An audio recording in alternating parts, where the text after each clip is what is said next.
Have you ever noticed something strange? The people who try hardest to hurt you often become the most confused when you stop reacting. Not when you fight back. Not when you argue. Not when you seek revenge. But when you become completely calm. Imagine someone expecting to see you angry, broken, and obsessed with what they did to you. Instead, they see you smiling. Moving forward. Living your life as if their actions never defined your future. That moment is powerful. Because the greatest weapon against manipulation is not aggression. It is emotional freedom. Today, we'll uncover why the people who try to hurt you lose their power the moment you stop giving them your attention, and why the Stoics believe that inner peace is stronger than any revenge. Let's begin. Most people make a critical mistake after being hurt. They believe they must prove something. They want the other person to understand their pain. They want justice. They want an apology. And sometimes they spend months or even years chasing those things. But here's the uncomfortable truth. The more energy you invest in someone who hurt you, the more control you hand over to them. Your thoughts become occupied. Your emotions become attached. Your peace becomes dependent on what they do next. The Stoics warned against this trap. They understood that true strength begins when your emotional state no longer depends on another person's behavior. Because the moment your happiness requires someone else's approval, you've surrendered your freedom. And freedom is far too valuable to give away. The people who hurt you often expect a reaction. Why? Because reactions make them feel significant. Your anger proves they affected you. Your tears prove they reached you. Your obsession proves they still occupy space in your mind. But silence creates uncertainty. And uncertainty is uncomfortable.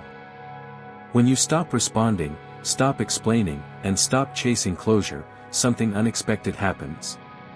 They are forced to face themselves. Without your reaction, they lose the mirror they were looking into.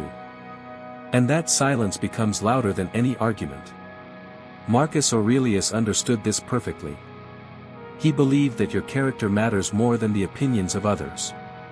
When someone attacks your reputation, your dignity, or your emotions, they are testing one thing. Whether they can control your mind. Most people fail that test. They react instantly. They defend themselves. They fight. But the wise person understands something deeper. Not every battle deserves your attention. Some victories are achieved simply by walking away. Think about a fire. What happens when you stop feeding it? Eventually, it dies. Conflict works the same way. Every emotional reaction adds fuel. Every argument adds fuel. Every attempt to get the last word adds fuel. But when you refuse to participate, the fire slowly burns itself out. And the person who wanted drama is left standing alone. Confused. Frustrated. Powerless. This is why emotional discipline is so rare. Anyone can react. Anyone can lose control. Anyone can become consumed by anger. But remaining calm when chaos surrounds you, that requires strength. Real strength. The kind that cannot be faked. The kind that comes from mastering yourself. And self-mastery is the foundation of Stoic philosophy. Epictetus taught that we cannot control what happens to us. But we can control how we respond. This single idea can transform your life. Because once you realize that your reaction is your choice, nobody can truly control you anymore. Not your enemies. Not your critics. Not the people who betrayed you. They may influence circumstances. But they cannot govern your mind unless you allow them to. And that changes everything. Another mistake people make is believing revenge creates peace. But revenge often creates another prison. You keep checking their life. You keep hoping they fail. You keep waiting for karma. Meanwhile, your own life remains on pause. The Stoics saw this clearly. The goal is not to destroy your enemy. The goal is to stop being emotionally connected to them. Because the opposite of attachment isn't hatred. It's freedom. And freedom feels better than revenge ever could.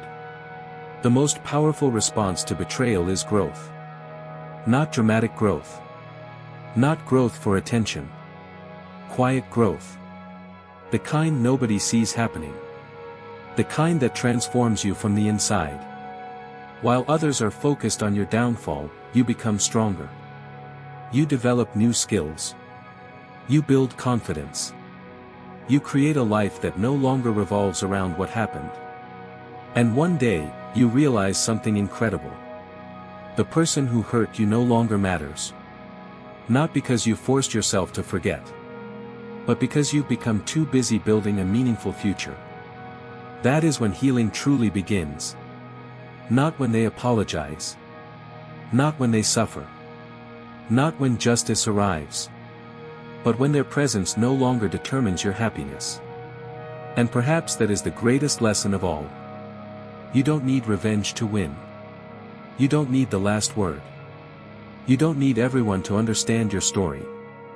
You only need one thing. Peace. Because peace is the one thing manipulators can never take from you unless you surrender it willingly. So the next time someone tries to hurt you, remember this. You don't have to fight every battle. You don't have to prove your worth. You don't have to explain your value. Keep moving forward. Keep growing. Keep protecting your peace. And eventually, you'll discover something remarkable. The people who wanted to see you broken become nothing more than a distant memory. While you become stronger than they ever imagined. That is true power. Not controlling others. But mastering yourself. But mastering yourself.